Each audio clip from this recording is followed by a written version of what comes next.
ఇవాళ 5వ రోజు. 5వ రోజున అమ్మవారిని మనం ఏ విధంగా కొలుచుకోవాలి? ఆవిడ ఏ రకంగా మనకి కనిపిస్తారు? అంటే నవదుర్గల్లో అమ్మవారి రూపం ఏమిటి? అలాగే ఆ అవతార విశిష్టత, అలంకారంలో ఎలా కనపడతారు? ఎటువంటి నైవేద్యం సమర్పించాలి? అమ్మవారి నుంచి మనం ఏం నేర్చుకోవాలి ఈ 5వ రోజున?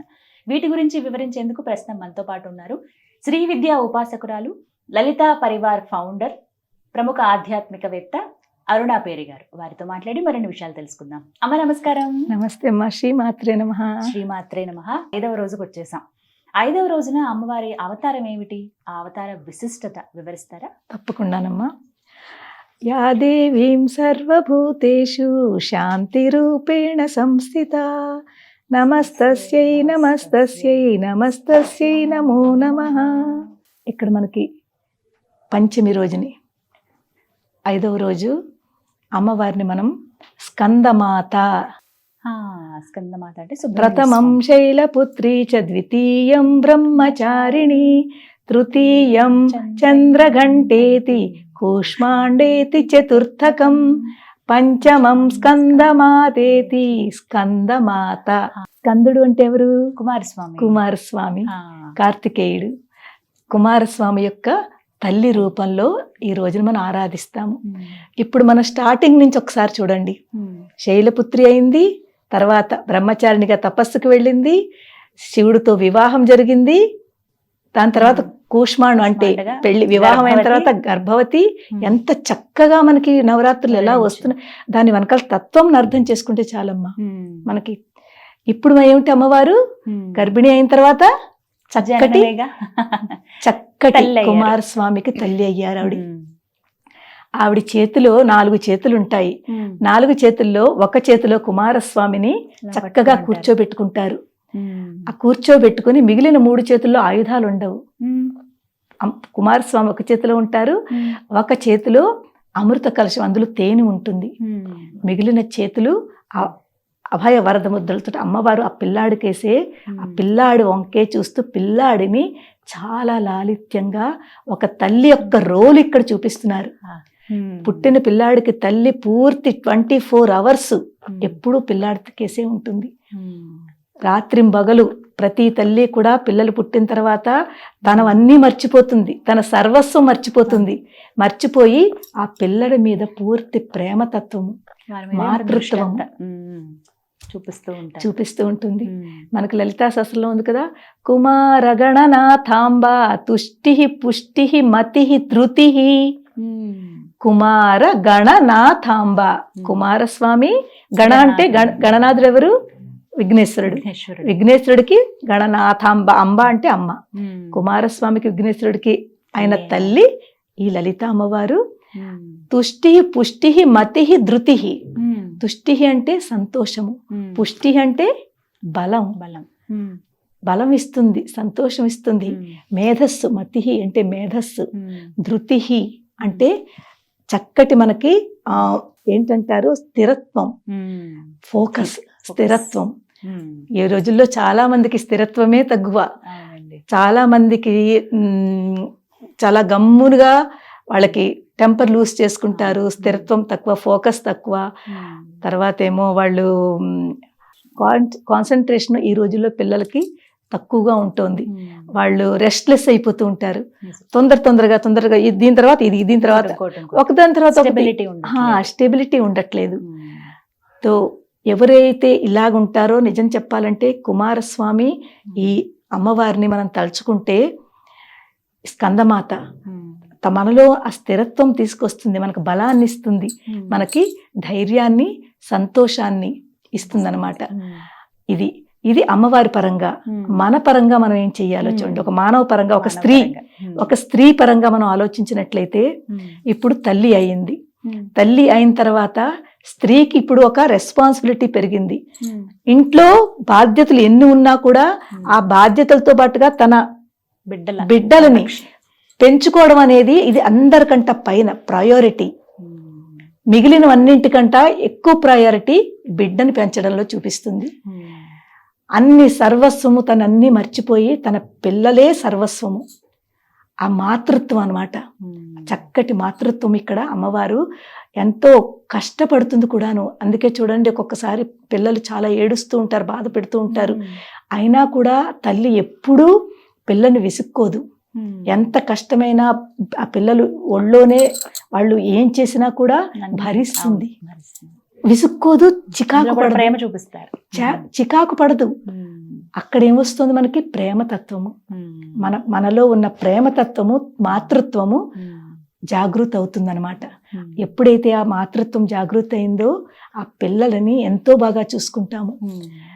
ఇక్కడ మనకు అమ్మవారు ఏం చెప్తోందంటే అందరూ సమానమేను. ఇక్కడ ఒక సమానత చూపిస్తోంది. ఎవరు వేరు కాదు, వీళ్ళు వేరు వాళ్ళు వేరు అలా కాదు. అందరిలోనూ సమానత్వం చూడాలి, అందరూ ఒకటేను అనే భావన రావాలి. ఆ భావన వచ్చిన తర్వాత నిజమైన మనం అమ్మవారికి దగ్గర కనెక్ట్ అవుతాం అన్నమాట. ఇది ఇక్కడ ఇంకొక విషయం తెలుసుకోవాలి. ఇక్కడ శివ పరివారం గురించి మనం అర్థం చేసుకోవాలి. శివ పరివారం ఎవరెవరు? శివుడు, పార్వతీదేవి, కుమారస్వామి, వినాయకుడు. వాళ్ళ వాహనాలు చూడండి ఒకసారి. శివుడు ఏం పెట్టుకుంటారు? సర్పం మెళ్ళో. ఆయన వాహనము నంది. తర్వాత మనకి అమ్మవారి యొక్క వాహనం సింహము. కుమారస్వామిది మనకి నెమలి. అలాగే గణనాథుడు ఎవరు? గణేశుడి, వినాయకుడికి ఎలుక. వీళ్ళందరూ వేరు వేరు ఫామ్స్. సింహము నిజం చెప్పాలంటే అందరినీ సంహరించే శక్తి సింహంలో ఉంది. ఎవరి మీదకైనా దూకేయచ్చు, ఎవరి మీదకైనా తను వచ్చేస్తుంది ఈజీగా.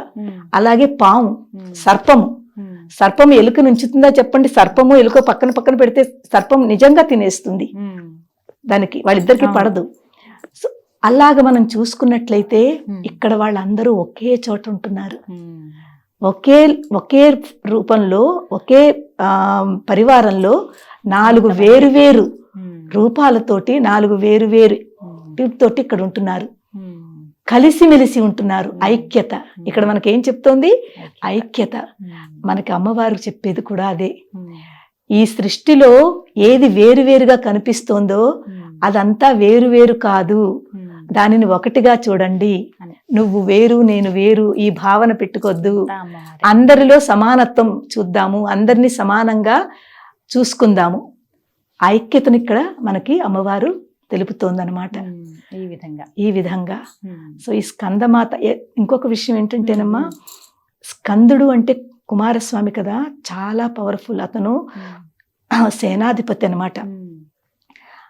కొంతమందికి ఈ ఎవరైతే పిల్లలు పుట్టని వాళ్ళు, తర్వాత సరిగ్గా టైంకి పెళ్ళి అవ్వకుండా చాలా లేట్ అవుతున్న వాళ్ళు ఈ కుమారస్వామిని చాలా పూజిస్తారు.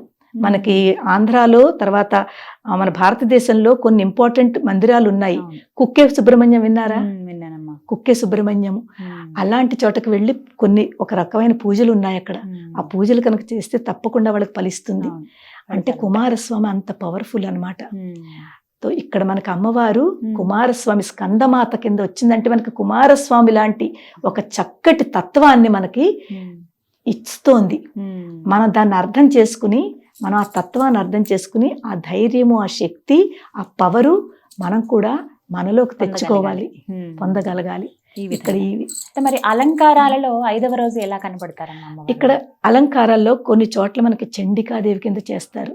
చాముండా చండిక కదా మనకి లలితా శాస్త్రంలో ఉంది. అపర్ణ చండిక చండముండా సురనిషూదిని. చండిక చండముండా అనే అసురులని అమ్మవారు చంపింది కాబట్టి ఆవిడ పేరు చాముండా చండిక అని పేరు వచ్చింది. ఈ చండికాదేవిని చక్కగా పూజిస్తారు. చాలా అమ్మవారిని ఎంతో వైభవంగా, మనకి నార్త్ సైడ్ లో అది అయితే చాలా చాలా వేరుగా చక్కగా అలంకరిస్తారు. అలాగే మనకి సౌత్ సైడ్ లో కూడా చాలా చక్కగా అలంకరిస్తారు. అమ్మవారికి కూడా దద్దోజనము అది అంటే చాలా ఇష్టం అన్నమాట. అల్లంగారులు, దద్దోజనము ఇలాంటివి నైవేద్యం కింద పెడతారు. ఆ ప్రసాదం అందరూ స్వీకరిస్తారు. మరి ఆ రోజు పఠించవలసినటువంటి మంత్రం ఓం శ్రీ చండికాయై నమః. ఓం శ్రీ చండికాయై నమః. అలాగే స్కందమాత. ఓం దేవి స్కందమాతాయై నమః. ఓం దేవి స్కందమాతాయై నమః. మన స్కందమాతానికి తలుచుకుంటున్నాం, ఇక్కడ చండికాదేవిని తలుచుకుంటున్నాము. ఇలాంటి మనకి శివ పరివారంలో ఉన్న అందరూ కలిసిమెలిసి ఎలా ఉండాలి అన్నది ఒకటి తెలుసుకుంటున్నాము. అలాగే మనం అక్కడ తెలుసుకోవడమే కాదు, జస్ట్ వినడము, కాదు, మనం మన పరివారంలో కూడా అలాగే ఉండాలి. అందరితోటి కలిసిమెలిసి ఉండాలి. అందరికీ కూడా ఏకత్వం, సమానత్వం చూపించాలి. ఆ క్వాలిటీ మనం తెచ్చుకోవాలి మనలో. ఇది ఇక్కడ మనకు అమ్మవారు చెప్తోంది. ఈ విధంగా ఆ రోజు ఇంకా ఏమన్నా నియమాలు అంటూ ఏమన్నా ఉంటాయమ్మా ఆ రోజు ప్రత్యేకంగా? నియమాలంటేనమ్మా మనం రోజు ఎలా చేస్తున్నామో అంతేనమ్మా. నియమాల్లో కూడా అమ్మా చాలా మంది మడిలు, ఆచారాలు అవన్నీ అంత పట్టించుకోకూడదు. ఎందుకంటే ఆ మడి ఆచారాల్లోకి వెళితే మనము చాలా కష్టపడతాము. బట్టలు వేరేగా ఉండాలి, అది ముట్టుకోకూడదు, ఇది ముట్టుకోకూడదు, పిల్లలు నడుస్తుంటే వాళ్ళు ముట్టుకోనియరు.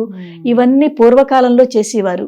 ఇప్పుడు అంత స్ట్రిక్ట్ గా ఆ ఆచారం పెట్టుకోకుండా చక్కగా స్నానం చేసి శుభ్రమైన దుస్తులు మనం ధరించి చక్కగా అమ్మవారికి మనం ఏదైతే పంచోపచారము, షోడశోపచారము ఏదైతే ఉందో, ఏ నైవేద్యం అయితే చేశామో భక్తితోటి చెయ్యండి. వీలుంటే చెయ్యండి. ఒకవేళ వీలు లేకపోతే మనం చెప్పిన నామ మంత్రం తలుచుకుని అమ్మవారికి ఓం శ్రీమాత్రే నమః అని ఒక పుష్పం పెట్టండి, మానస పూజ చేయండి. అదే ఆవిడ చాలా ప్రీతి చెందుతుంది. చాలా చక్కగా వివరించారమ్మా, ధన్యవాదాలు. శ్రీమాత్రే నమః. విన్నారు కదా, నవరాత్రుల్లో ఏ విధంగా అమ్మవారిని పూజించుకోవాలో ఒక్కొక్కటి వివరిస్తున్నారు. ఇది 5వ రోజున ఇప్పటివరకు మీరు చూసారండి.